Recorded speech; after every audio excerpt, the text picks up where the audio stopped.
The expanded Suzuki triangle, nurturing the student within the community. I found this quote in a gardening book. When working with students, we often use the idea of planting a seed as a metaphor for student growth. So how do students grow into learning? One way is to follow the same process as learning language, also known as the mother tongue method. An infant cannot speak when it is born, yet all children do learn to communicate. We are not surprised by this. The expectation is that this is a natural process. But what is this process? A seed is planted in the soil. The soil is enriched with compost and fertilizer to nurture growth of the seed. Water is provided or the seed will not germinate. An infant is raised in an environment where people are constantly using language to speak and communicate. Through listening and observation, he begins to recognize patterns of meaning. The child begins to imitate the sounds he recognizes. These first attempts may not be very accurate, such as mama for mother or wawa for water. But these first attempts are praised by the parents, and the child is urged to say it again. We do not correct an infant to say mother instead of mama. We are confident that the child will build skill through repetition, and mother will be the word of choice soon enough. When the seed sprouts, we don't cut off the first small leaf and hope for a bigger one. We allow the first leaf to grow and apply more water and fertilizer, confident that the next few leaves will be more robust. We also do not expect an infant to begin reading immediately. Once a child has a vocabulary of several hundred words, can form sentences and understand stories, then she begins to notice that the symbols in the storybook relate to the language sounds she hears, and we guide the child to greater understanding by beginning with simple material. Shinichi Suzuki applied this very natural model of language learning to the study of music. He called it the mother tongue method, but it quickly became known as the Suzuki method, as he achieved great success using it with his students. He created a language immersion program, but the language was music.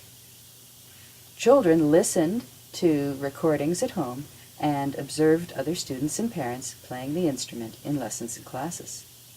The observations and listening fostered a desire to imitate what the student was seeing and hearing. The teacher guided the student towards increased accuracy, giving the parent clear guidelines for how to practice at home.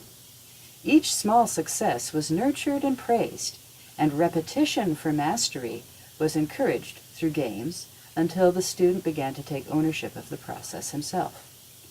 Reading was introduced when the student had a good understanding of the vocabulary of music, so the symbols related to a sound that the student already knew from experience. Teachers who use the Suzuki method will also often refer to the Suzuki triangle.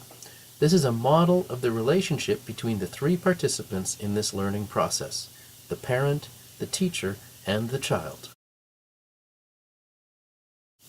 The parent provides the environment where the child can learn and grow.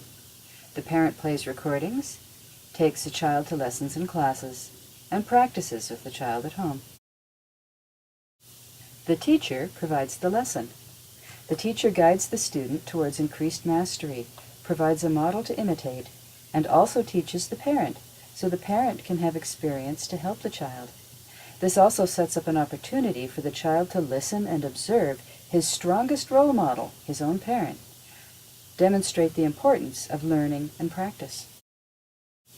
And the child listens to the recordings and practices. Let's look at each corner of the Suzuki triangle a little more closely.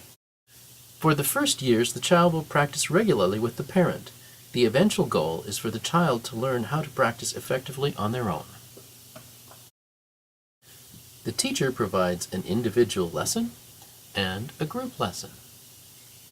And the parent provides the environment in the home and the social environment in a community that expands as the child grows and matures.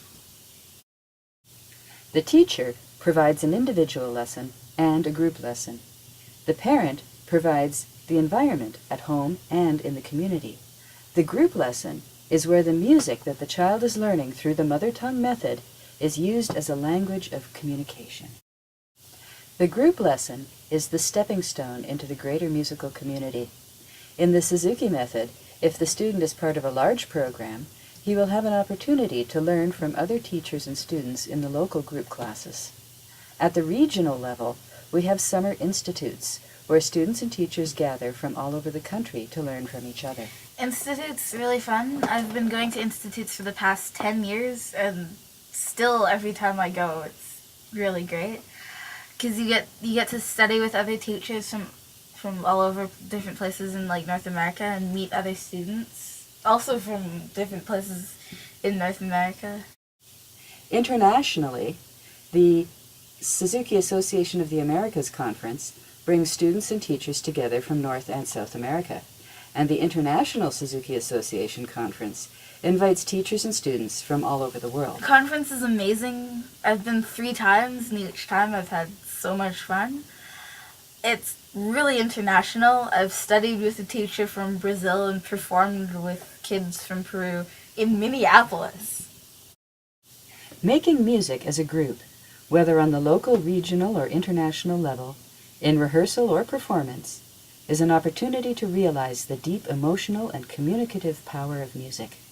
A group event includes both audience and performers, and can be professional or amateur, can involve soloists, chamber groups, large ensembles, or orchestras.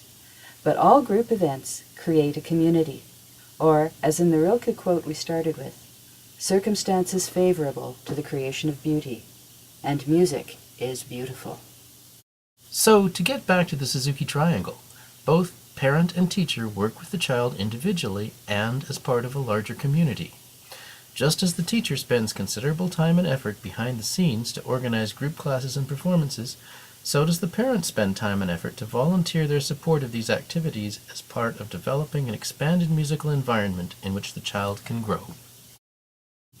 If we are successful in creating an expanded and enriched environment that nurtures the child's musical development, the child will grow into an independent person who is fluent in the language of music, thanks to the Suzuki, or mother tongue, method.